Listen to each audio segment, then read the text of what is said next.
Hey, praise the Lord, guys.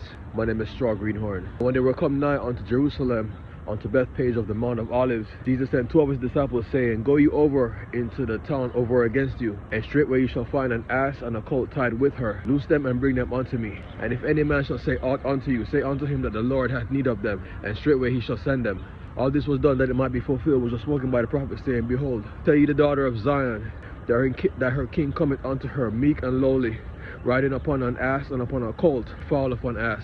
So they went and did as they were told, and they brought them unto him, and set their clothes upon them, and then they set him thereupon. Okay, so now we see, Jesus about to hit the pinnacle of his reception before he was crucified. So you see, up until this point, he had been doing a lot of miracles, healing people, casting out devils, the deaf, the dumb, the blind, the lame, the halt, the maimed, leprosy, demon possessions, everything. Feeding the multitude with the fishes and the loaves, bringing people back from the dead. Lazarus, the ruler's daughter that had died, with the issue of blood. The man by the pool of Siloam, called by the gate called Beautiful. So his fame at this point was at its pinnacle. This is the highest it got before he was betrayed. And they're ready to receive him as king. You got to understand that for him to be received right now, that means that the Spirit of God was saturating the atmosphere, and there was no opposing force. After this, then you'll see him say that, the God of this world, Prince of this world cometh, and he hath nothing in me. So that's when he came and he turned everybody against him. So the Spirit of God was roaming free right now, and they were receiving him. They knew who he was. When the people saw him and they wanted something from him, what did they say? Have mercy on me, Jesus, son of David. And why would they mention David? Because they know that the Christ must have come through his lineage. They know that David was a man after God's own heart, and David was highly loved of God. So the reason why they said that was to link him to his rightful origin, and to acknowledge where he came from and who he is to be and who he is. And this is the reason why we celebrate Easter, because this is where it comes from. Alright, so it starts off by saying that when they were coming nigh unto Jerusalem, Jerusalem is the city, the main city of the believers, because Jerusalem was called the city of David.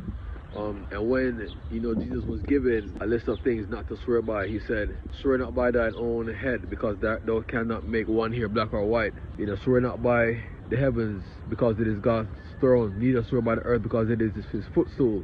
And it says, swear not by the city of Jerusalem, because it is the city of the great king. So Jerusalem was included in that list of things not to swear by. So when they were coming nigh unto Jerusalem, unto Bethpage by the Mount of Olives, that he sent 2 of his disciples over and said unto them. Now it doesn't say which 2 he sent.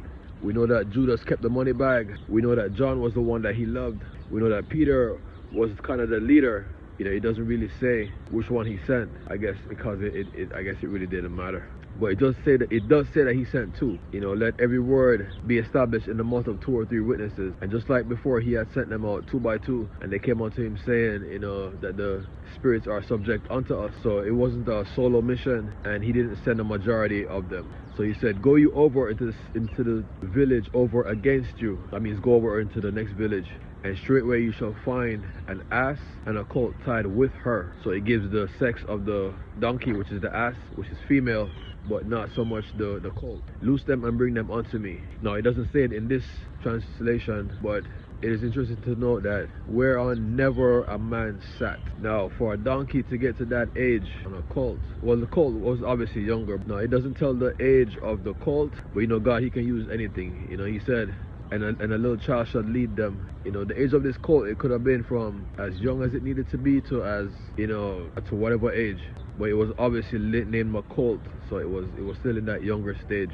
But the temptation is to say that it wasn't too young and it was at least off age. But God, he can use anything, and there's no limit with what he will use. And why he chose 2, they were of a similar species. And in the Old Testament, it does say, thou shalt not plow thy field with cattle of a diverse kind. Like, you shouldn't use a donkey and a cow. They should be of the same. So I mean, it's hard to say why he would choose 2. Maybe that's why he sent 2 of them, 2 disciples.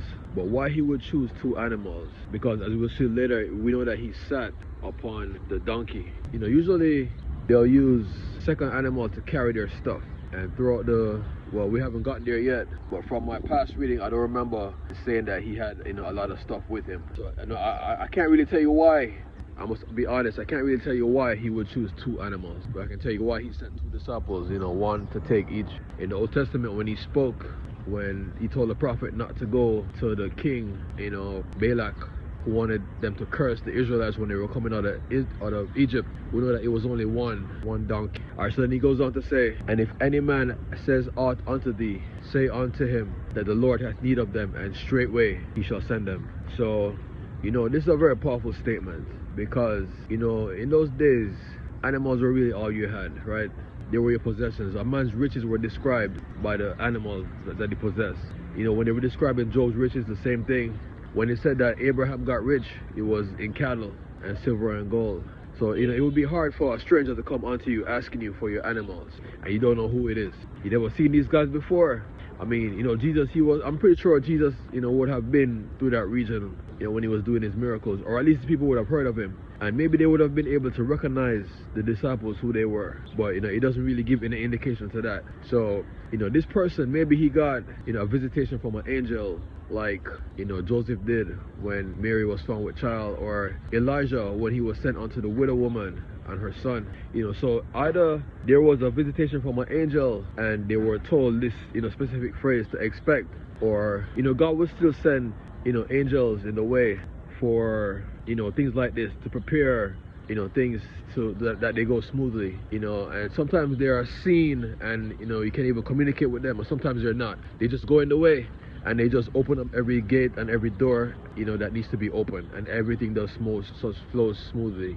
Because, we live in a different time. Maybe in those days, human psychology wasn't really studied, so we didn't really, know of the tricks that people could pull on people. Because now in these days, if somebody would have said that, they would have said, yeah, and so what? Who is the Lord? Who is he to me?